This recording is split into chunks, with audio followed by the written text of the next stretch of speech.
Tengan todos y todas muy buenas tardes. La Comisión de Profesional Joven y el Colegio de Ingenieros Civiles les da la bienvenida a la charla de esta tarde, Procedimientos Municipales Sancionatorios en Materia de Construcciones, con nuestro panelista, el licenciado Wilber Quesada Garita.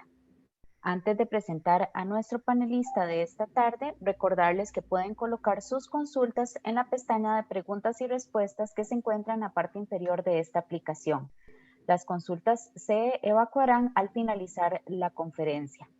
Además, la grabación de esta conferencia y de todas las que el Colegio de Ingenieros Civiles ha estado realizando, las podrán encontrar en el canal de YouTube, el cual los invito a suscribirse.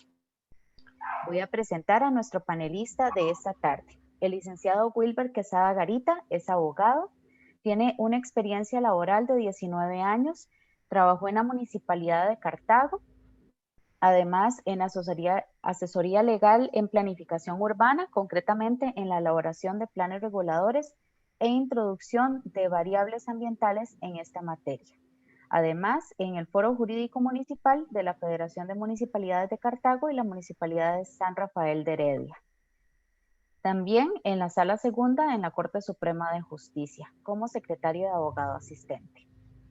Entre sus estudios formales está el bachillerato y licenciatura en la Universidad de Costa Rica, en Derecho, en el Instituto Tecnológico de Costa Rica, en el programa de actualización especializada de impuestos, y en la Universidad Nacional Estatal a Distancia con una maestría en Derecho Económico con énfasis en comercio internacional.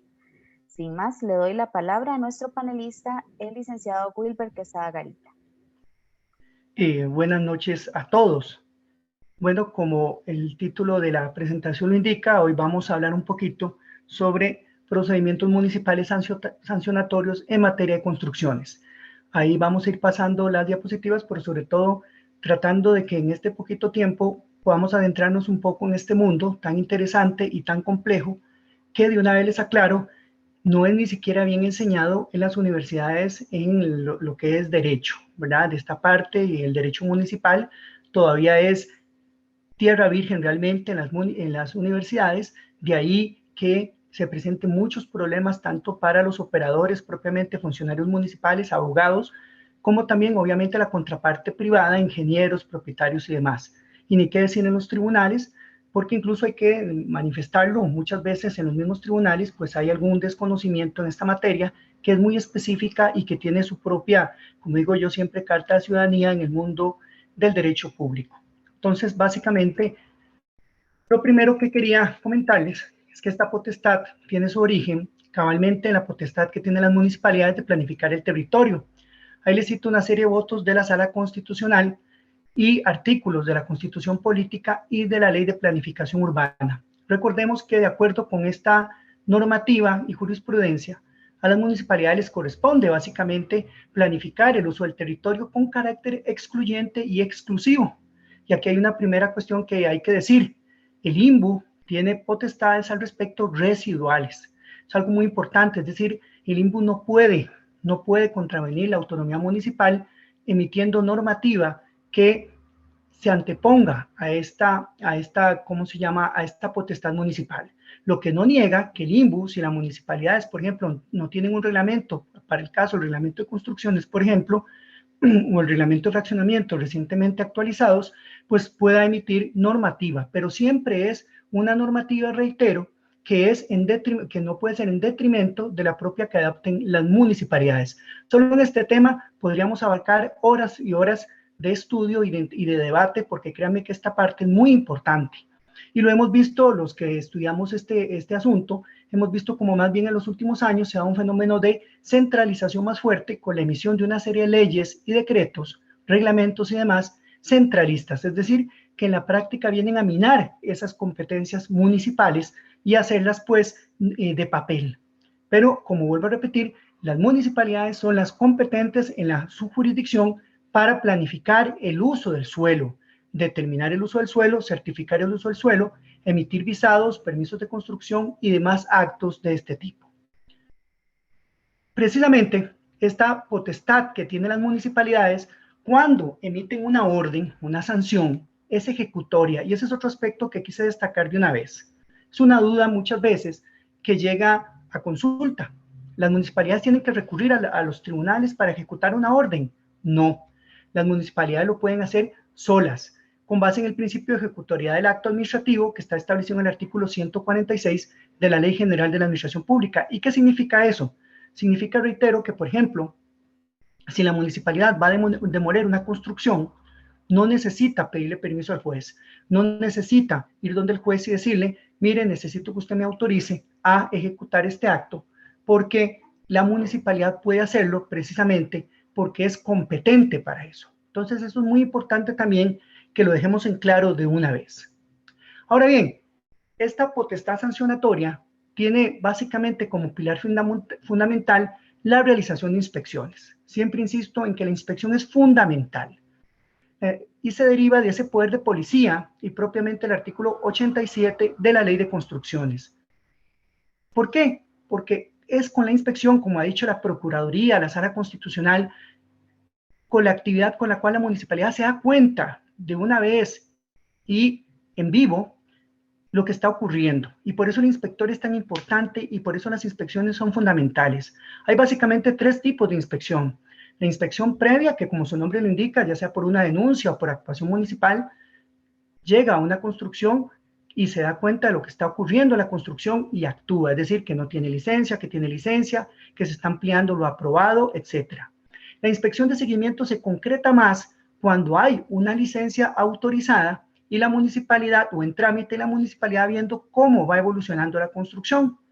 Y la inspección por posible incumplimiento, que generalmente se da cuando ya la construcción está realizada o terminándose y la municipalidad detecta por denuncia o de oficio que está pasando algo anómalo. Por ejemplo, se está construyendo más allá de lo autorizado, se construyó más allá de lo autorizado, se construyó contrario a planos constructivos, se construyó violentando la normativa, por ejemplo, de repente apareció una ventana en colindancia, para poner un caso, y eso la municipalidad puede y debe punirlo, sancionarlo.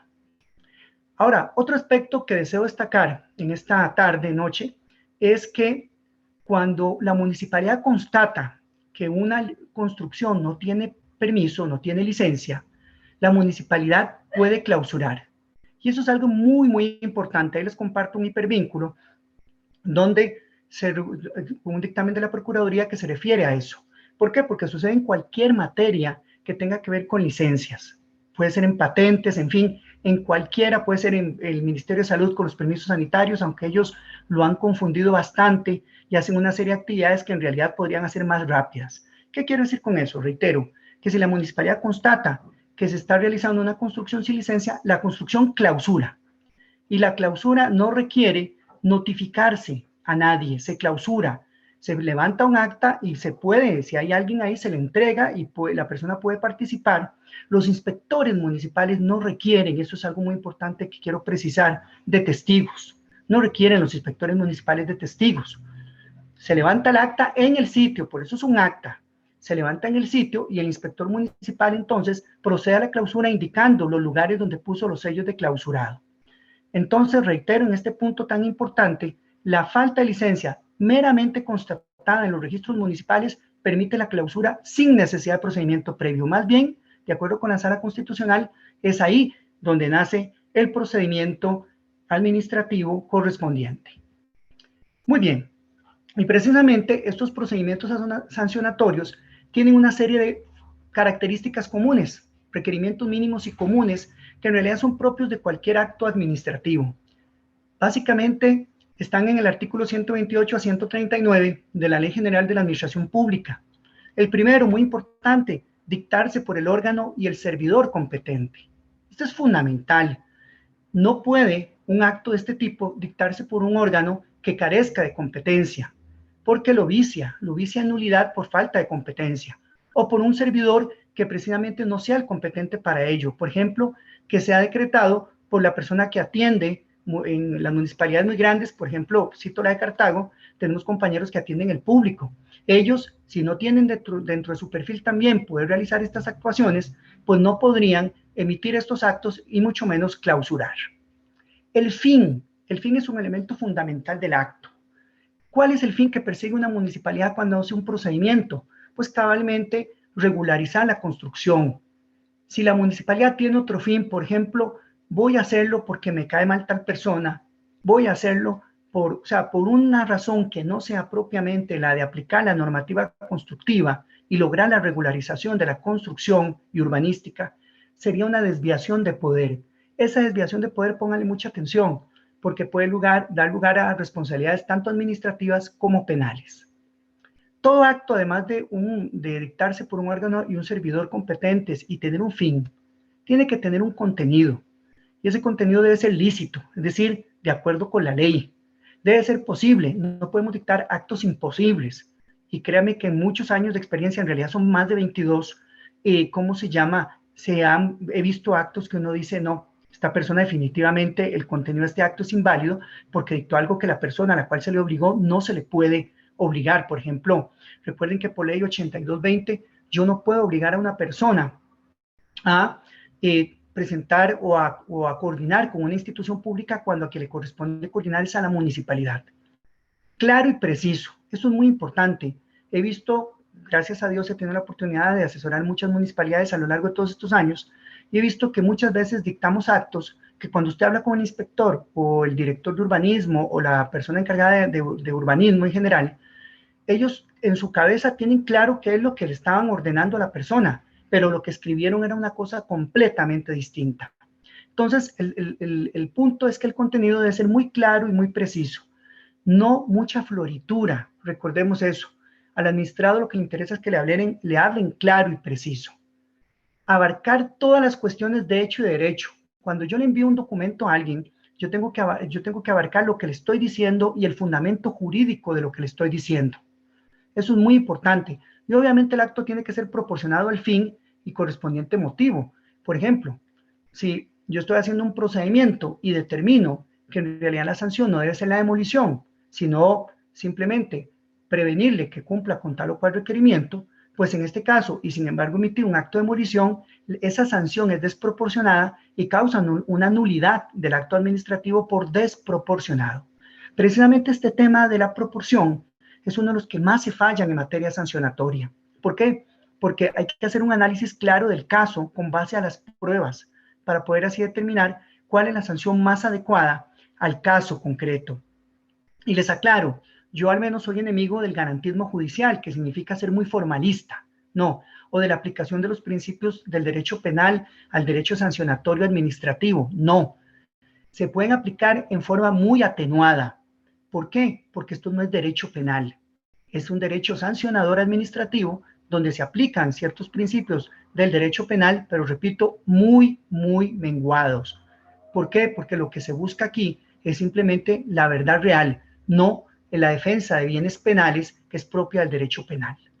El motivo del acto, pues igual, tiene que ser legítimo, al igual que el fin tiene que tener un motivo, estar motivado en una actuación legítima. Ahora bien, este tipo de procedimientos obviamente deben ser escritos. Y cuando usted le emite o le emiten un acto de un procedimiento administrativo, siempre tiene que estar cuál es el órgano que lo emite, el derecho aplicable, la disposición, la fecha y la firma. Esto es muy importante. Y mencionando el cargo del suscriptor y el nombre, que se me olvidó ponerlo. Muchas veces a uno le llegan, he visto casos donde llega un procedimiento con solo la firma. Bueno, ese acto puede ser absolutamente inválido porque yo, el destinatario, no tengo por qué adivinar quién fue la persona que me emitió el acto. El acto administrativo también tiene que ser motivado. La motivación es muy importante. Usted tiene que demostrarle a la persona o fundamentar su acto. La persona tiene que entender por qué le están emitiendo un acto. Mire, le estoy emitiendo este acto porque usted no cumplió con tal y tal normativa, porque usted no siguió tal y tal procedimiento. Esa es la motivación. Y la motivación no es hacer toda una tesis de grado. Como bien dice la Ley General de la Administración Pública, simplemente puede ser la referencia explícita o inequívoca a los motivos de la petición del administrado. Es decir, la persona, por ejemplo, una persona denunció una construcción ilegal. La respuesta que le tenemos que dar a esa persona denunciante, a la persona que denunció, es precisamente el resultado de la inspección, qué fue lo que ocurrió y adjuntarle las pruebas para que la persona entienda qué fue lo que se practicó. O bien remitirle, decirle, con relación a su denuncia, le remito tal y tal dictamen para fundamentar lo que usted está emitiendo. Esos son los requisitos más importantes de cualquier acto. Esta Ley General de la Administración Pública, en estos artículos que les estoy citando, son parte del libro primero. El libro primero aplica a toda la administración, municipalidades, en fin, a todas las instituciones públicas. No hacia el libro segundo, que es el del procedimiento administrativo, que solo cuando hay lagunas se aplican, es decir, que no está regulado, se vendría a aplicar. Muy bien. Después de eso, otro elemento muy importante de estos procedimientos es que sean bien notificados. Nada hace usted con hacer un procedimiento muy bien hecho con todo lo que acabamos de citar si la notificación se hace mal. Lo primero en una notificación, que me interesa destacar siempre, es que sean bien, o sea, notificados en forma personal. El acto inicial de cualquier procedimiento, y eso grábenselo, siempre tiene que notificarse de manera personal. Personal significa al sujeto o en su domicilio, de acuerdo con el artículo 19 de la inciso A de la Ley de Notificaciones Judiciales. Siempre, siempre, no podemos notificar el primer acto de un procedimiento por correo, por teléfono, por, no sé, cualquier otra vía, o por interpuesta persona si no es en el domicilio. Por lo tanto, eso es muy importante. ¿Por qué? Porque vamos a ver qué pasa cuando se hace mal notificado ya en breve. Pero además de notificarse en forma personal, ¿qué tiene que contener la cédula? La cédula de notificación tiene que contener qué se notifica, o sea, el acto que se va a notificar, a quién se notifica, es decir, el destinatario de la notificación. ¿A dónde se notifica? En el domicilio de la persona, o si no es el acto inicial, sino que ya son otros actos, en el lugar donde él señaló para recibir notificaciones, o el medio. La fecha y la hora en que se notifica, eso es fundamental. ¿Quién recibe? O sea, la persona que recibe, porque no necesariamente va a ser la persona a la cual va dirigida el acto, puede ser un familiar. ¿Y en qué condición? Es decir, recibe como hermano, primo, esposa, en fin. ¿Quién notifica? Es decir, la persona que hace la notificación, observaciones y la firma. Y aquí me detengo rápidamente en las observaciones y la forma de notificar en general. No se debe notificar dejándolo con el vecino, no se debe notificar dejándolo en el portón, no se debe notificar debajo de la puerta. Esas notificaciones son inválidas. Y las observaciones son muy importantes. El renglón de observaciones, por ejemplo, no me quisieron recibir, no importa, indíquele, insista en que le reciba, pero si no le reciba, ahí en observaciones usted va a declarar, el notificador va a declarar que no quiso firmar, pero recibió, o del todo que no quiso ni recibir ni firmar. Por eso es tan importante. Y además, cuanta cosa le digan, por más bonita o fea, que no suene muy bonita, muy agradable, o que si no se utilizan las palabras más adecuadas, es importante en el renglón observaciones ponerlas para efectos futuros, ya sea para una denuncia penal, para el procedimiento administrativo, porque se reconozca algo dentro de ese procedimiento que ayude a la resolución final. Como acabo de decir, se entrega a cualquier persona que aparente ser mayor de 15 años. Usted no tiene que pedir identificación. Si la persona aparenta ser mayor de 15 años, la notificación estaría bien hecha. ¿Qué pasa si no se cumple con esos requisitos? Pero yo, el notificado, me apersono a la municipalidad, por ejemplo. Bueno, que la notificación se tiene por realizada, pero para que usted se favorezca, o sea, el destinatario, tiene que presentar el recurso o la actuación que seguiría, que no solamente alegar la nulidad de la notificación, sino el trámite, por ejemplo, presentar un recurso, por decir algo. Entonces, por eso es tan importante este tema dentro de los procedimientos sancionatorios. Perdón. Otras posibilidades, porque tenemos además de los procedimientos sancionatorios municipales, en forma paralela, en realidad no son excluyentes, está la denuncia ambiental, regulada en los artículos 103 a 112 de la Ley Orgánica del Ambiente. ¿Por qué? Porque lo que se busca ahí es tutelar directamente al ambiente. Por ejemplo, movimientos de tierras. Es muy común con movimientos de tierras. Contenido de la denuncia está en el artículo 107, que es básicamente lo mismo de cualquier denuncia. Denunciante, denunciado, sus debidas identificaciones, una relación de los hechos, las pruebas que se presentan y un medio para recibir notificaciones. Básicamente, esos son los contenidos de la denuncia.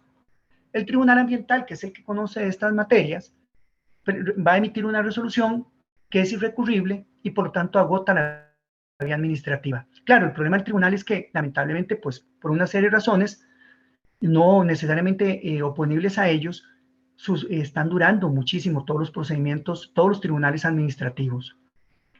La resolución del tribunal, que se pronuncia con respecto a una denuncia, pues establece obligaciones de hacer, no hacer, indemnizaciones y multas. Es decir, un tribunal le va a poder decir, recuerdo un caso nuestro, que fijó la indemnización en 20 millones de colones. Le estableció multas por violación a la legislación tutelar de menores y lo obligó a eliminar el relleno ilegal, ¿verdad? Esas son obligaciones o también le puede decir, absténgase de continuar con esas conductas y le establece una indemnización y multas. Eso a grandes rasgos, porque en realidad cada uno de estos temas, cada uno de estos ítems que yo les estoy exponiendo, da para una charla, para un curso, como dicen. La denuncia penal es otra posibilidad que no es excluyente a los procedimientos administrativos. Es más, entre ellos tres ninguno es excluyente. Se puede interponer o iniciar un procedimiento administrativo, una denuncia ambiental y una denuncia a la fiscalía. Igual, ahí puse los requisitos que debe tener la denuncia de acuerdo con el artículo 280 del Código Procesal Penal. Y ahí estamos hablando obviamente de delitos, no de infracciones administrativas. Ahí van a haber una serie de delitos que podría conocer la Fiscalía Agrario-Ambiental o las mismas fiscalías de cada jurisdicción. Y básicamente, pues lo que buscan es, pero ya en sede penal, pues sancionar, investigar y eventualmente sancionar las faltas ambientales. Muy bien. Entraríamos a lo que es el primero de los procedimientos, que es el procedimiento de información. Este está regulado en los artículos 93 a 97 de la Ley de Construcciones. Cualquiera de estos procedimientos puede iniciar de oficio o por denuncia. Tiene un supuesto básico, que es que existe un edificio o construcción o instalación terminado. Ojo, esa parte tan importante, tiene que estar terminado y sin licencia, ni proyecto aprobado por la municipalidad y sin que se le haya dado aviso a esta de la terminación de la obra. Entonces, el supuesto más importante aquí es que la construcción está terminada y evidentemente no tiene licencia. Es el supuesto más importante para que entre este procedimiento. Obviamente es un procedimiento que tenemos que sustanciar de manera escrita. Yo aquí, y viendo el tema del contenido también, que está un poquito más abajo, obviamente es el mismo contenido del ya expresado cuando hablamos del contenido mínimo de los actos administrativos, pero lo que quiero insistir ahora es que tampoco es que deba ser muy formalista.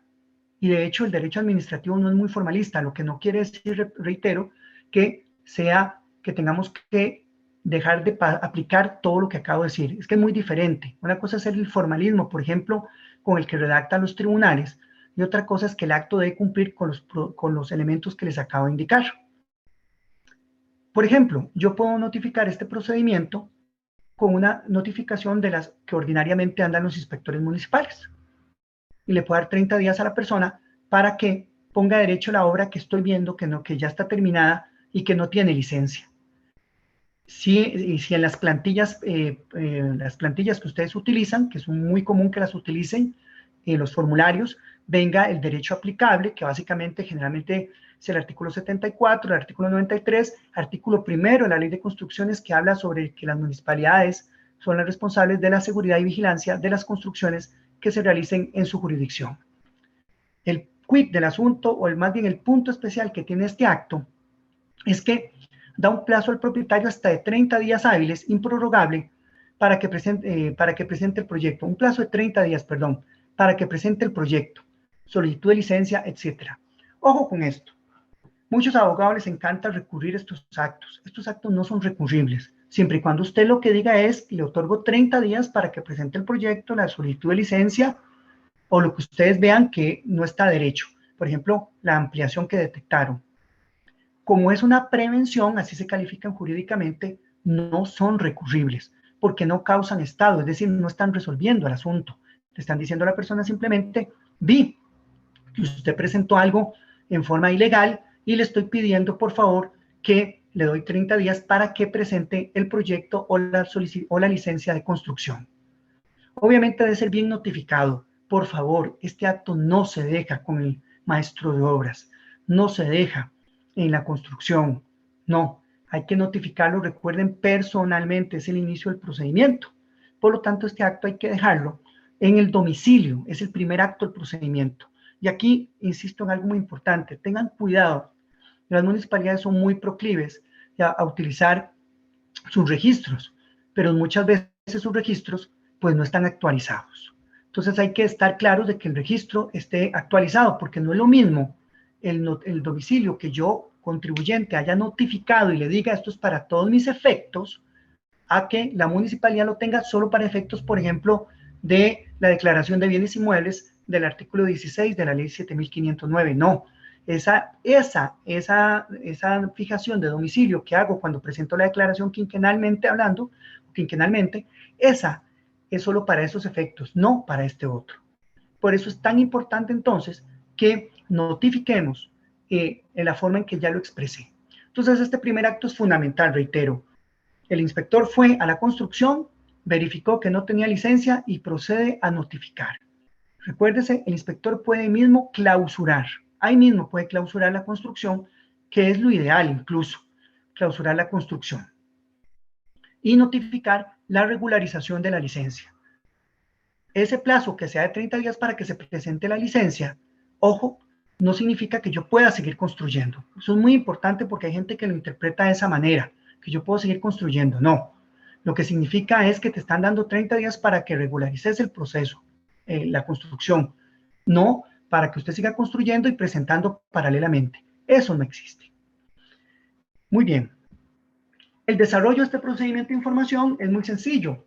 La municipalidad verifica que esos 30 días hábiles, recuérdese que días hábiles son todos aquellos que no son feriados, que no son, pues, que son de trabajo para la municipalidad, de acuerdo con su reglamento interno y en su defecto con la normativa nacional, básicamente el Código de Trabajo, Ley General de la Administración Pública, pues nosotros procedemos, si se constata que pasaron esos 30 días, que vienen a ser como 45 días naturales, pues entonces hacemos una nueva información. Aquí aclaro algo, aunque parece que no es importante, pero sí, en la práctica lo he visto, muchas consultas me han hecho.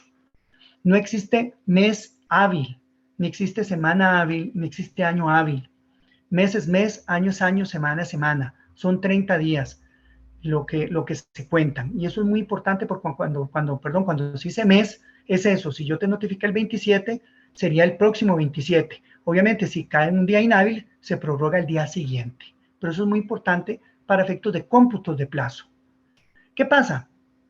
Que si verificamos que el plazo ya pasó, feneció, y no se ha dado cumplimiento a la orden, en este momento el propietario tiene derecho durante esos 30 días a presentar el trámite y pasado ese otro trámite, la municipalidad tiene el deber de fijar una nueva información, pero el plazo no necesariamente es de 30 días, puede ser inferior. Eso es muy importante, puede ser inferior al plazo otorgado. Entonces, se le da un nuevo plazo al propietario para que cumpla y ese plazo, obviamente todo eso se vuelve a notificar. Si ya tenemos un lugar porque la persona se había apersonado, qué sé yo, es muy común que se apersonan simplemente para eso, para decir que se apersonan en el procedimiento y señalan un medio para recibir notificaciones, ya no tenemos que recurrir al domicilio, sino que lo notificamos donde la persona señaló. Entonces, en este procedimiento puede ocurrir, esta nueva notificación, es igual que la anterior, es decir, es por escrito y con los mismos requisitos que acabamos de indicar. Puede ser, y es muy común también, que se presenten prórrogas. Muchas municipalidades es muy común que les presenten prórrogas cuando se realizan procesos de información. Parece que el primero es improrrogable y el segundo se le dice, le puedo otorgar un plazo adicional a los 30 días, ¿verdad? Es muy común y es práctica continua en las municipalidades, reitero, que se otorga incluso un plazo por prórrogas. Yo considero que si están debidamente justificadas, ¿verdad? Por caso fortuito, fuerza mayor, hechos de un tercero, alguna imposibilidad realmente grande, invencible, pues perfectamente la municipalidad puede valorarlo, pero ojo, la persona tiene que indicar, tiene que demostrarlo. Es decir, no basta con decir, mire, es que se me vencieron los plazos, pero no tengo plata, o se me atrasó el proceso, y ustedes ven, más ahora con este sistema APC y demás, que eso no es así, pues obviamente ni siquiera se le va a ver con buenos ojos. Obviamente siempre hay que resolver, recuerden, de acuerdo con la Ley General de Administración Pública y la jurisprudencia de la Sala Constitucional, siempre debemos resolver. Muy bien, pasa que el propietario presenta el proyecto, sea con la primera información, sea con la segunda, que por cierto esta segunda tampoco es un acto recurrible, pues entonces si la municipalidad lo acepta, va a comprobar si la obra ha sido ejecutada de acuerdo con el proyecto y si el proyecto y la obra, porque es muy importante, el papel y la realidad. El papel puede estar muy bien, pero la realidad no, o a la inversa. Tienen que estar los dos en armonía, pues obviamente se aprueba. Se aprueba. Aquí hay un extremo que no comenté en la información, pero es evidente que si no se ha pagado el impuesto, se va a cobrar el impuesto de construcción y la municipalidad puede cobrar multas por construir, por iniciar una construcción que no tenía permiso, ¿verdad? Y que obviamente no estaba pagado el impuesto de construcción. Este procedimiento va a concluir casualmente, bueno, entonces, si el propietario cumplió, tenemos la posibilidad entonces de que le vamos a dar la licencia de construcción, obviamente tiene que pagar el impuesto de construcción y de acuerdo con el avance de las obras, le podemos cobrar una multa por ese avance por no haber tenido licencia en ese momento. Si el propietario no presenta el proyecto o la municipalidad le ha prevenido, mire, pero este proyecto tiene que eliminar las ventanas en colindancia, tiene que eliminar los problemas de antejardín, tiene que eliminar la cobertura, el exceso de la cobertura o demás, pues entonces lo que va a ocurrir es que la municipalidad va a ordenar la destrucción de las partes defectuosas y lo puede hacer incluso por cuenta del propietario. Eso es muy importante. Puede ordenar la desocupación de la propiedad e imponerle una multa por esa causa. Estas multas generalmente casi ninguna municipalidad las tiene reguladas. ¿Cómo se calcula esa multa? Bueno, en primer lugar, tiene que haber un estudio de costos, que generalmente eso lo tiene, generalmente no, de hecho lo tiene que hacer el departamento financiero, propiamente el proceso de contabilidad. Se hace un estudio de costos, el resultado del estudio de costos se aprueba por parte del Consejo Municipal y se publica, y entonces ahí tenemos la multa que vamos a cobrar por este otro concepto. El concepto es precisamente el hecho de que no se presentó el proyecto o no se hicieron las modificaciones adecuadas, ¿verdad? Y desde esta perspectiva, entonces, se clausura la propiedad, la construcción, perdón. Y puede incluso, recordemos, hasta destruir las partes defectuosas sin necesidad de acudir a los tribunales. En mi experiencia hemos tenido varios procesos, en realidad bastantes procesos. A la vía judicial se han ido muy pocos, y sin embargo también en vía judicial hemos tenido pronunciamientos incluso de sala primera, que es la competente en esta materia, con resultados muy positivos. Bueno, la persona puede, sin embargo, presentar una inconformidad. Casi nunca veo inconformidad. Yo, sinceramente, es una práctica, un instituto casi no aplicable. Y sin embargo, de acuerdo con la revisión que hice de dictámenes de la Procuraduría recientes, se mantiene esta figura y ahí se regula la inconformidad que debe presentarse dentro del plazo de 5 días a partir de la fecha en que se levantó la información. Y bueno, si se toma en cuenta la inconformidad, la municipalidad nombra a uno de sus técnicos o a un técnico ad hoc, o sea, fuera de la municipalidad o que no sea propiamente de la Dirección de Urbanismo, por decir algo, diferente pues del que impuso la sanción, para que estudie el caso y en vista de su dictamen técnico, solo puede resolver el Colegio de Ingenieros. Básicamente, eso es el tema de la inconformidad que reitero, en mi práctica profesional, al menos en la Municipalidad de Cartago y en otras municipalidades que he asesorado, pues este instituto no se da. Simplemente la persona no está de acuerdo, como el acto final tiene recursos, se va a ir a los tribunales, al contencioso, sección tercera, que es el jerarca impropio, y el jerarca impropio se va a pronunciar si avala lo que dice la municipalidad, rechaza la apelación, y por lo tanto la persona tendría que irse a un procedimiento contencioso, que así se llama, judicial, contra la municipalidad, y bueno, ahí se dirimiría judicialmente el caso. Las multas que la municipalidad impone, esto es muy importante. Aquí aplica el artículo 150 de la Ley General de la Administración Pública. Hay que hacer 2 apercibimientos para que se paguen esas multas, y si no, pues se procede a la ejecución propiamente del pago de esas multas. Ese es el procedimiento ¿cómo se llama?, de información. Aquí me devuelvo un momento, porque reitero, esto es lo que dice la ley. pero revisando los distintos dictámenes de la Procuraduría y fallos del contencioso y sala segunda, que reitero, nosotros hemos llevado varios procedimientos incluso a sala segunda, con resultados satisfactorios y sin ningún tipo de nulidad, a nosotros nos han avalado prácticamente un procedimiento normal, es decir, un procedimiento de la Ley General de Administración Pública o el procedimiento de información, y nos han avalado, ¿cómo se llama? Aparte que nunca se han presentado inconformidades, el procedimiento que hemos hecho, y hemos ordenado desde destruir casas enteras hasta silos gigantescos, por ejemplo, que recuerdo en una ocasión, y en fin, una serie de construcciones. Obviamente no es lo que a uno le gusta, eso sea claro, pero son situaciones que se presentan. Muy importante, muy importante. Recuerden que en esta materia, si yo construyo sin permiso, y no lo puse ahí, pero es importante aclararlo, si yo construyo sin permiso, el tiempo no cura la falta de permiso. Con el tiempo mi construcción no queda salvada. No, no puede, porque las normas de planificación urbana, las normas de la ley de construcciones son normas de orden público. Y por lo tanto son parte de lo que se denomina el ius cogens, que es un derecho indisponible, es un derecho de orden público, y por lo tanto eso no prescribe, o sea, en el sentido de que yo no puedo venir a decir que ya la municipalidad tiene que considerar que mi obra está puesta a derecho.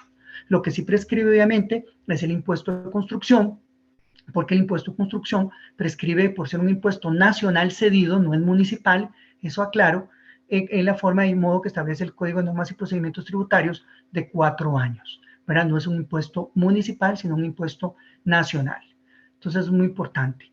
Ahora, aparte de este procedimiento, ya la Procuraduría ha dicho en su jurisprudencia que en todos los casos en que no opera el procedimiento de información, es decir, el procedimiento donde yo, municipalidad, detecté una construcción sin permiso terminada, ahí entramos al procedimiento de, ¿cómo se llama?, de administrativo, que yo le puse aquí de demolición, que es el procedimiento establecido en el artículo, en el libro segundo de la Ley General de la Administración Pública, que generalmente aplicamos al 308, que es el ordinario, el procedimiento largo.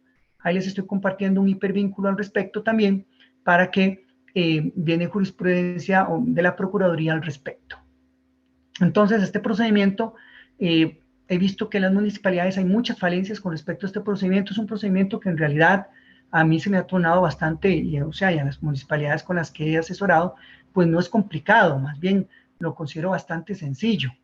Es un procedimiento que, obviamente, recuerden algo muy importante: usted puede ser muy inteligente, muy carga, pero si no tiene un expediente, y de acuerdo con el Código de Normas, con el Código Procesal Contencioso Administrativo, si no tiene un expediente adecuado, todo se le va a caer el procedimiento. Este procedimiento implica un acto de apertura que es la comunicación a la persona del propósito de la municipalidad de demoler, obviamente porque tiene por supuesto no comprobado que hay una construcción ilegal, sin grado de probabilidad, podría ser que el procedimiento arroje lo contrario, y como tal ese acto no es recurrible porque es un acto de trámite. Se hace una audiencia oral y privada a la que únicamente asisten, pues, obviamente, las partes y sus defensores. En esa audiencia, las partes son escuchadas, se pueden preguntar entre sí, el órgano pregunta, se sustancia toda la prueba. Antes de la audiencia se puede presentar, pero la parte fundamental de la audiencia o de la presentación de pruebas en la audiencia, se evacúa la prueba testimonial y de cualquier otro tipo, reitero, se hacen las preguntas que sean necesarias y se hacen las conclusiones. Aquí es muy importante recordarles o indicarles que el tribunal o el órgano director que le llama a la gente tiene las mismas facultades de un juez. Y eso es muy importante porque es un procedimiento muy, en ese sentido, con la formalidad de cualquier proceso judicial. La conclusión, yo le puse la demolición administrativa, obviamente en el caso de que se compruebe que el procedimiento se basaba en que efectivamente la construcción no tenía licencia y no podía oponerse a derecho, y entonces en ese sentido procedemos de esa manera. Esto es obviamente un procedimiento muy distinto del procedimiento de demolición de bienes públicos, por ejemplo municipales, porque ahí no seguimos este procedimiento, simplemente es un procedimiento muy rápido donde la municipalidad por sí misma le indica a la persona que está construyendo, invadiendo un terreno municipal, ocupando un terreno municipal, que está haciendo esa conducta, y le otorga un plazo de 24 horas para que proceda, y si no, la municipalidad lo desaloja. Estos procedimientos, los dos, tienen en común obviamente una fase recursiva, y esos procedimientos, cualquiera de los que he comentado, y es una pregunta que me han hecho, puede iniciarlos, o de hecho los inicia las direcciones de urbanismo. Yo les digo, generalmente los hemos hecho directamente con la alcaldía para mayor celeridad, y no se me ha caído nunca ningún procedimiento en ese sentido, porque también es válido. Es válido. Son procedimientos, reitero, formales. Este procedimiento en particular, sí siempre recomiendo hacerlo con abogado. ¿Por qué digo eso? Porque en materia municipal, y esto es muy importante que lo sepan los amigos que no son municipales, pero también para los municipales, en materia municipal no se requiere patrocinio legal. O sea, usted puede defenderse solito en toda la fase recursiva, en toda la fase del procedimiento, usted puede defenderse solito. Obviamente no lo ideal, sobre todo en municipalidades o en muy grandes, o que un proceso, o de procesos muy complejos, que de que los hay, nuestra materia es muy complicada. Y incluso el procedimiento puede llevarse solito en fase de jerarca impropio, lo que se llama el Tribunal Contencioso Administrativo, sección tercera. Usted puede llevar su procedimiento ahí solito. Recuerdo una vez una señora, en un caso que no era de estos de urbanismo, era un caso de patentes, de ventas estacionarias, y una persona súper humilde, llevó el procedimiento, y gracias a Dios, porque tengo que decir que me sentí muy contento con la interpretación que dio el tribunal, le dio la razón. Era un caso donde la señora se le había muerto el esposo, y la municipalidad, de acuerdo con la ley, interpretaba que no cabían traspasos mortis causa, es decir, con una sucesión, y que por lo tanto perdía la patente. Gracias a Dios, el tribunal, en eso sí tengo que reconocerlo, pues son de esos procesos que uno, a pesar de que pone el esfuerzo, su corazón le dice que ojalá que los pierda, ¿verdad? Y gracias a Dios la señora pudo sacar un procedimiento a su favor. Pues básicamente este es el procedimiento que les quería comentar, y pues ahora estoy abierto a cualquier pregunta que se nos plantee. Estoy a su servicio. Muchísimas gracias, don Wilber. Iniciamos el proceso de consultas. Tenemos ya varias aquí en la pestaña. La primera pregunta es anónima. Si realizo una municipalidad alguna denuncia sobre una construcción que se esté realizando sin los permisos municipales, esta estaría obligada de alguna forma de mantener en anónimo a la persona que denunció y no revelarlo al dueño de la construcción. Por eso muchas veces no se procede a denunciar por miedo a la exposición de la misma. Ok, respondo de una vez, ¿entiendo? ¿Sí? Sí, ok. Sí, es correcto. Perfecto, gracias. Sí, claro, efectivamente, no solamente es un derecho, es un deber.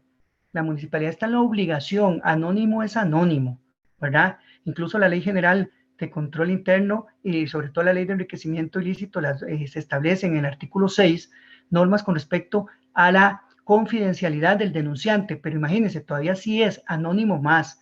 Las municipalidades, yo siempre lo he dicho, es una opinión muy personal mía, que también obviamente está basada en lo que he estudiado siempre al respecto. Si una denuncia es anónima, es porque evidentemente la persona quiere que se mantenga ese anonimato. ¿Por qué? Porque teme por su vida, porque teme por tener problemas. Y entonces, obviamente, nosotros estamos en la obligación de tutelar ese carácter anónimo. Claro, se entiende la otra contraparte. Si la persona presentó la denuncia anónima, no venga después para fines propios a intentar que sea pública. ¿Qué quiero decir con eso? Que muchas veces en la práctica he visto que denunciantes anónimos después van y le reclaman a la municipalidad tal o cual cosa, pero ni siquiera dejar un medio para que la municipalidad los pudiera contactar. O sea, uno respeta el carácter anónimo, y el carácter anónimo absoluto es ese. Pongo la denuncia, no doy mi teléfono, no doy nada, pero no me venga después a decir, mire, es que en fecha tal, yo le denuncié tal y tal cosa, y usted no hizo nada y presenta un recurso amparo, etcétera, porque la municipalidad va a decir, mire, pero vamos, usted no me dijo que yo le respondiera a usted, precisamente porque era anónima. Eso no implica, obviamente, que la municipalidad no está obligada a, ¿cómo se llama?, actuar, es decir, a poner a derecho, a investigar la denuncia, incluso, ojo, aunque sea anónima, esa es mi opinión, aunque sea anónima. ¿Por qué? Porque la municipalidad está obligada a velar porque todas las construcciones, de acuerdo con el artículo 1 de la Ley de Construcciones, se conformen con temas de seguridad, temas ambientales, temas de seguridad ambientales fundamentalmente y resguardando los derechos de terceros. Muchas gracias. La siguiente pregunta es de don Héctor Granados. ¿Qué ocurre cuando las propiedades tienen como propietarios a dos sociedades anónimas diferentes? ¿Cómo se debe hacer la notificación de esa clausura de una obra concluida? Ok, recordemos, vuelvo a insistir, la clausura no se notifica. Yo llego y clausuro su propiedad, levanto un acta y me voy para la casa, o sea, me voy para la municipalidad. La persona, cuando se da cuenta que llega que está clausurado, es la que tiene la obligación de apersonarse a la municipalidad. Lo otro tiene que ver con el tema de que si la municipalidad detecta que se continúa con la construcción, va a iniciar cualquiera de los procedimientos que he indicado, sobre todo si ya está terminada la obra, para ponerlos a derecho. Entonces, ¿cómo notifico? Obviamente, si son sociedades y son copropietarios, tengo que notificar a los dos a través de su representante legal en el domicilio, el representante legal, y si no voy descartando, tengo que ir a hacer un check que tiene que comprobarse. Esto es muy importante. Las municipalidades pecan mucho de que notifican y dicen, no, pero mira, es que le notifiqué porque ya había ido a la casa, había ido a tal lado, pero y aquí está, y le digo yo, ¿y dónde están las comprobaciones de que usted fue a la casa del representante legal, que usted fue al domicilio social, de que usted después por último fue al lugar donde está la construcción? Ah, no, mira, es que no, tenemos que tener la prueba respectiva. Entonces sí, se notifica a ambas sociedades, pero los procedimientos, la clausura, reitero, no se notifica.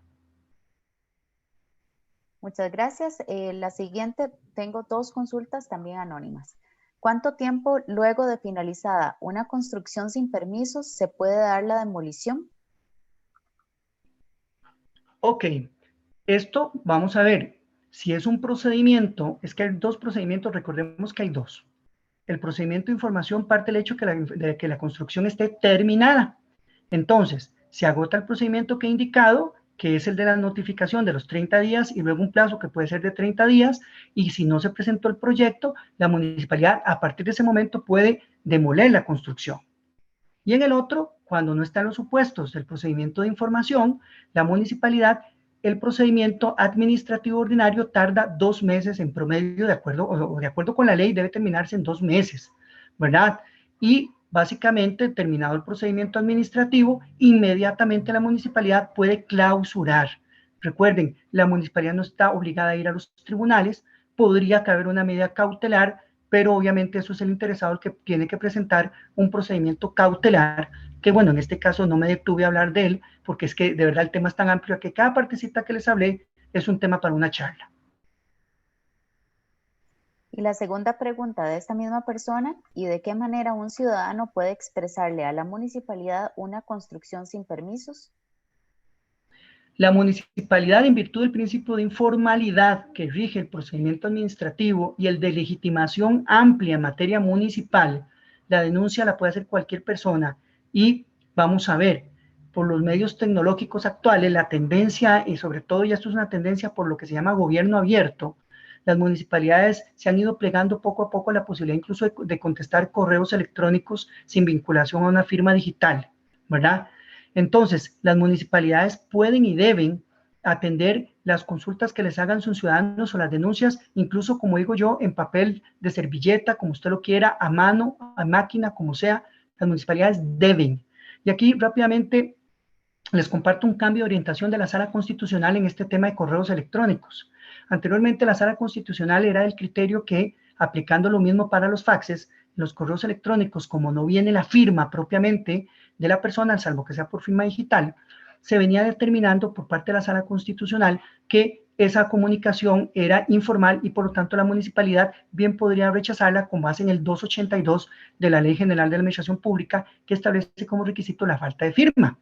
Pero ha cambiado la jurisprudencia de la sala. ¿Por qué? Porque muchas municipalidades anuncian en sus páginas web que esos son sus correos oficiales. Entonces, en la medida en que usted anuncie que ese es su correo oficial, o peor aún, que usted responda a un correo, está permitiéndole a la persona que le esté participando, denunciando por correo electrónico incluso. Entonces, el medio es informal y el deber es municipal de contestar en la forma en que lo he dicho.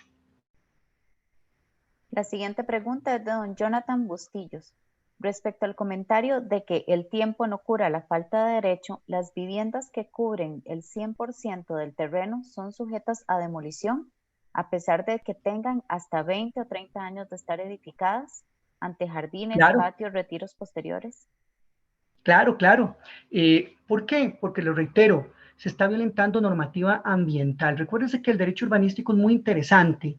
Lástima que en Costa Rica no se ha dado realmente como debe ser, porque el derecho urbanístico es un derecho muy transversal, igual que el derecho ambiental. O sea, aquí confluyen una serie de normativas. Entonces, ¿qué es lo que pasa? Que en materia de coberturas, en materia de antejardines, en materia de luces, servidumbre de luces, todas estas materias son de índole imprescriptible porque se violentan normas, repito, de orden público. Yo no puedo pretender que ¿cómo se llama? La construcción que hice para una sodita en el antejardín tenga derecho. Jamás. Ni aunque pasen, ni aunque vuelva Cristóbal Colón, como yo les digo siempre que me preguntan que me hacen esta pregunta, eso no se cura. Es decir, siempre será ilegal y la municipalidad puede y debe recuperar esas coberturas ilegales o esas prácticas ilegales. La siguiente pregunta es de Rafael Coto. ¿Cuál funcionario puede ordenar una demolición, y el proceso de demolición se puede utilizar en casos de zonas de no construcción por ser zona de inundación? Claro, el funcionario que debe ordenar la demolición debe ser el que se encarga en las municipalidades de la parte urbanística.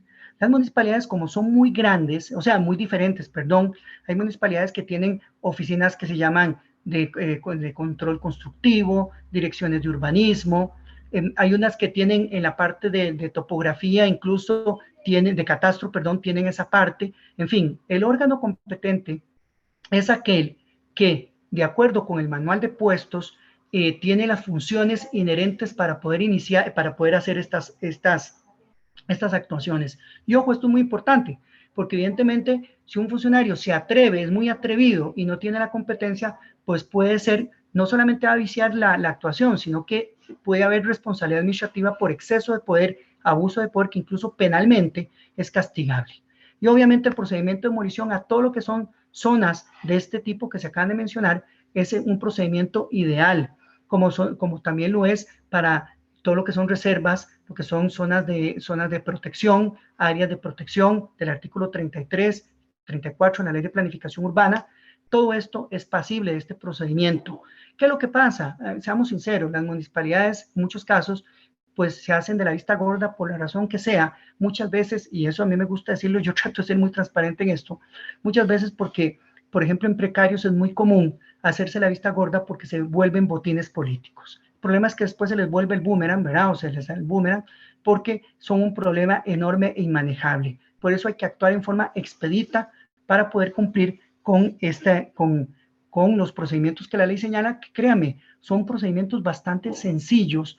El legislador fue muy sabio, el legislador de los 50, 60 fue muy sabio y 70 con la ley general fue muy sabio y estos procedimientos son bastante sencillos y garantistas. Shelem Castro consulta, cuando la municipalidad dio un permiso y no se desarrolló hasta 2 años posteriores y cambió un requisito y le paralizan la obra, ¿es legal esto o no? Luego se agotó la vía administrativa y se fue al contencioso, el dueño puede seguir desarrollando o hasta que el tribunal eh, indique un dictamen. Ok, recordemos que uno cuando tramita una licencia la obtiene, la persona lo hace para construir. Puede darse una serie de situaciones, sobre todo pasa mucho en temas de financiamiento, que la persona no le desembolsaron o tuvo problemas, en fin, una serie de situaciones, incluso a veces por divorcio y la construcción no se ejecutó. Bueno, la municipalidad, la persona retoma el proyecto siempre y cuando esté resellado por el CEFIA y se den otra serie de requisitos, puede retomar el proyecto. El tema es, obviamente, que si en el ínterin de ese retomar el proyecto surge un requisito, ojo, que sea realmente, por ejemplo, de carácter sanitario o ambiental en esta materia, hay que tener mucho cuidado porque eventualmente, habría que analizarlo con calma, pero generalmente aquí no aplica el principio de retroactividad, ¿Por qué razón? Reitero, porque en estos temas hay que tener mucho cuidado porque en función del tipo de requisito, si es un simple requisito municipal que se les ocurrió, por ejemplo, que el formulario ya debe ir a doble espacio porque me ha pasado, o no sé, o que ahora el formulario dice que firmen todo, que firmen, que tenga una autenticación, esas cosas no. Pero si son temas realmente requisitos de orden indisponible por las partes, eventualmente podría no haber una lesión al principio de retroactividad. En general, sí va a haber una lesión al principio de retroactividad si se ponen requisitos que no pueden ser válidamente exigidos a la persona que puede presentar nuevamente el permiso. Entonces, ¿qué es lo que se hace? Lo que se hace es que el permiso, bueno, en primer lugar, lo que no esté vencido se vuelve simplemente a presentar, o sea, se le reitera a la municipalidad, ya está en sus archivos, bajo el expediente número tal, usted no está obligado tampoco a tener el expediente, pero usted dice, ya están los archivos. Por ejemplo, las municipalidades son campeonas, le digo yo, de pedirle a la persona, tráigame el recibo del pago del permiso de construcción. No, señor, municipalidad, eso lo tiene que tener usted en sus archivos. Entonces, si todo está en orden y la municipalidad introdujo un requisito ilegal, eso no puede jugar en contra del administrado. Para eso, gracias a Dios, en ese sentido existe la ley 8220 y su reglamento que, recuerden, establece en temas de reglamentos la sumisión a todo un trámite de comprobación ante el MEIC para determinar cabalmente que no se estén introduciendo requisitos pues que vengan a contravenir la simplificación de trámites. La siguiente consulta indica, según entendí, no se debe dejar la primera notificación con el maestro de obras. Debe ser al dueño registral. Pero si la obra es en San José y el dueño vive en Limón, ¿cómo se procede? Claro, es que recuérdese lo que dijimos y por eso las municipalidades muchas veces fallan. La primera notificación es casualmente la regularización si es que el proceso se puede regularizar. Si no se puede regularizar, la primera notificación es el procedimiento de demolición, el procedimiento administrativo de demolición. Entonces, ahí hay que ir a notificar a donde viva el dueño. Yo no puedo venir y decir, si, obviamente si sé dónde vive el dueño, sino que tengo que aplicar los procedimientos para notificar por edicto, ¿verdad? Pero si sé dónde vive el dueño, tengo que irle a notificar ahí. Lo que pasa es que ¿cómo presiona usted? Usted presiona a través de la clausura de la obra. Usted llega y clausura la obra y recuérdese que eso no se lo tiene que dejar a nadie. Entonces usted clausura la obra y la obra se entiende por terminada. Muchas veces es necesario incluso ya por una cuestión lógica advertirle al maestro de obras, hablar con él y decirle, mire señor, hágame el favor y salen todos de aquí, no quiero verlos aquí construyendo, eso no es abuso de poder, puede acompañarse la fuerza pública, de acuerdo con la Ley General de Policía, la fuerza pública está obligada a concurrir con el auxilio al auxilio a las municipalidades para exigirle la identificación de los trabajadores, al maestro de obras y exigirles que ya no construya más. Usted se da la vueltecita, como les digo siempre, y si los ve construyendo, ahí mismo a esas personas puede incluso denunciarlas penalmente, ¿verdad? Entonces, claramente hay medios para presionar a esa persona que vive en Limón para que se apersone si fuera el caso. Pero entonces reitero, la primera notificación, recuérdese, personalmente o en el domicilio del sujeto, en este caso propiamente del propietario. Don Víctor Carvajal consulta, ¿el monto de la multa es máximo a 1% o hay otro monto que se puede aplicar? Esto es muy interesante y es todo un debate a nivel legal. Hay interpretaciones distintas de la Procuraduría General de la República, incluso este tema no es pacífico en doctrina a nivel nacional. Vamos a ver, es que hay una confusión grande en todas las municipalidades y en los tribunales con este tema. Una cosa es el impuesto de construcción regulado en el artículo 70 de la Ley de Planificación Urbana, que en doctrina se denomina un impuesto elástico, porque se puede establecer del 0 al 1%, y otra cosa es la multa. La multa, usted la puede ver, la multa tributaria, recuerden que con base en el artículo 77 bis del Código Municipal, a las municipalidades les permiten ahora comportarse realmente como administraciones tributarias, es decir, hacer procedimientos por multas del artículo 69 y siguientes del Código de Normas y Procedimientos Tributarios, y otra cosa es la multa por construir sin licencia, que esa está en relación con los artículos 74 y siguientes de la Ley de Construcciones. Esa multa ya han habido pronunciamientos de la Contraloría en cuanto a que establecerse en función del avance de la obra.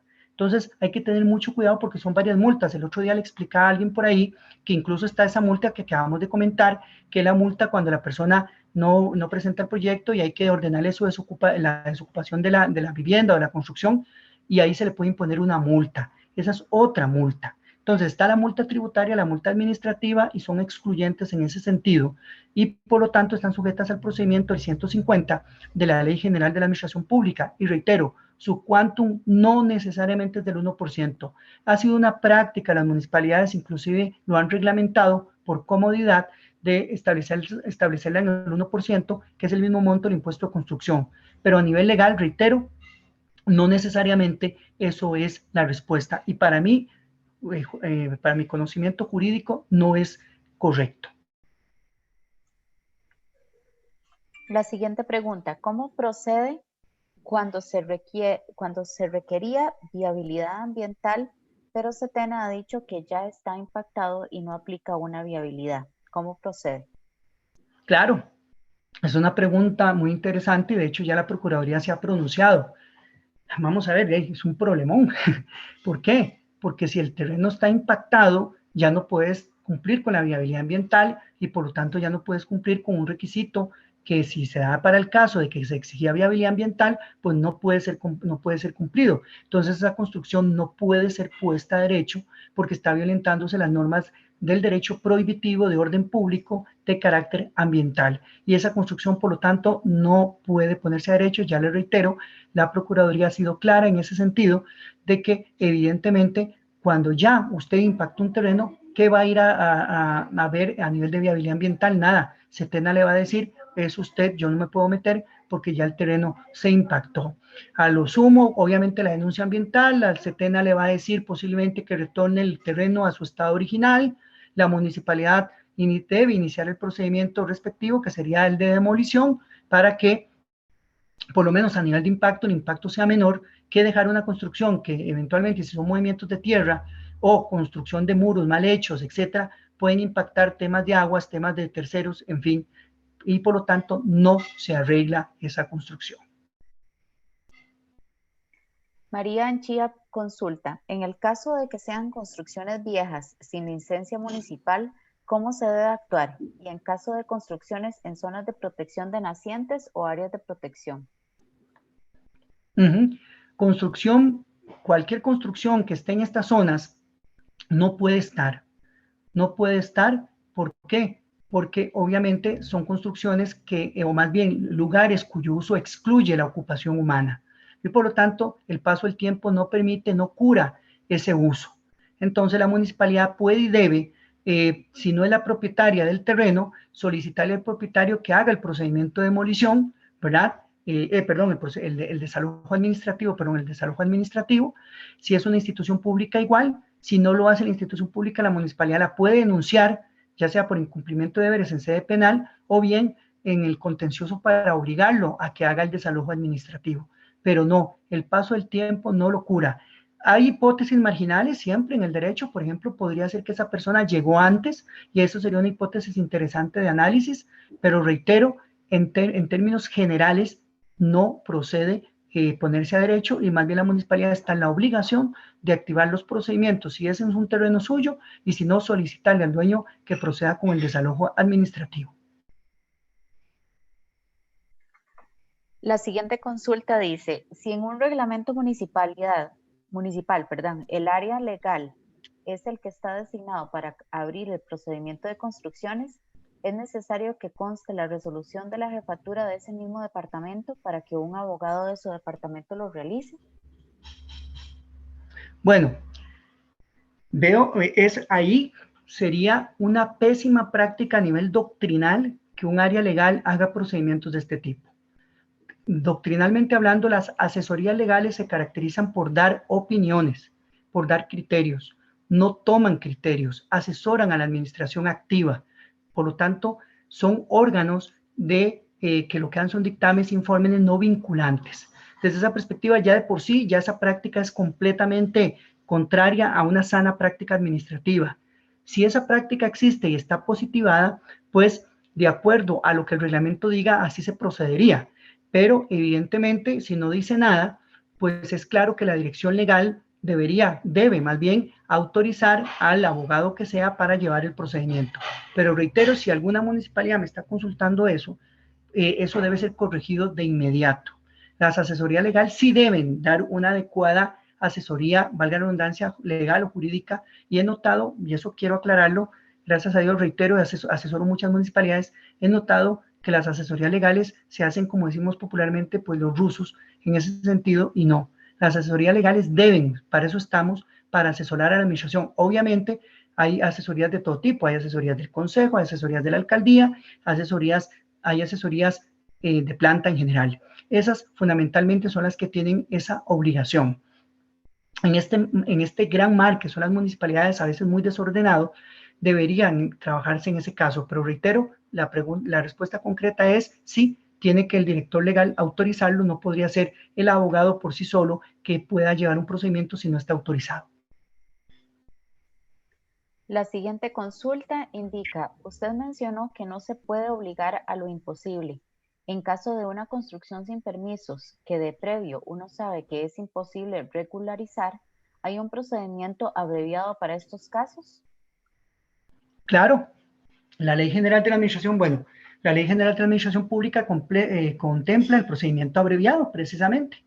Es un procedimiento que tiene su regulación después del procedimiento ordinario, está abajito del procedimiento ordinario, y ahí está el procedimiento abreviado. Claro que sí, porque, reitero, las construcciones que no son legales no se pueden. ¿Qué podría pasar? Mire, lo más que podría pasar es que alguien se aventure a presentar un proyecto de ley, como ha pasado, para regularizar esas construcciones. Sería por ley y habría que ver incluso si a nivel constitucional no violenta algún parámetro, porque el derecho ambiental, podría algún ambientalista venir a decir, un especialista en derecho ambiental, mire, usted lo reguló esto, pero resulta que esto es inconstitucional porque viola la progresividad en materia de derecho ambiental, por ejemplo. Recuerda hace un tiempo que se declaró inconstitucional la apertura del anillo de contención del decreto, creo que era el 25.902, y recientemente lo que pasó con el reglamento que hizo el INBU para actualizar el 25.902, y precisamente se fueron declarados inconstitucionales porque las viabilidades ambientales que estaban utilizando no eran específicas para ellos. Entonces, precisamente por eso es que le comento que sí, existe un procedimiento más abreviado que casi nunca aplican las municipalidades y que está regulado también en el libro segundo de la Ley General de la Administración Pública.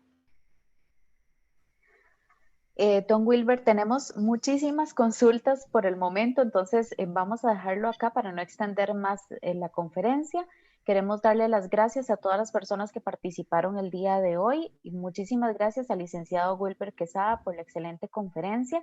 Las consultas que quedaron sin evacuar se les estarán enviando vía correo electrónico a todos los participantes para que puedan ver las respuestas. Voy a pasarles una pequeña encuesta el cual les agradezco la llenen antes de salirse de la aplicación. Y nuevamente, muchísimas gracias a todos y tengan todos muy buenas noches. Buenas noches a todos y gracias.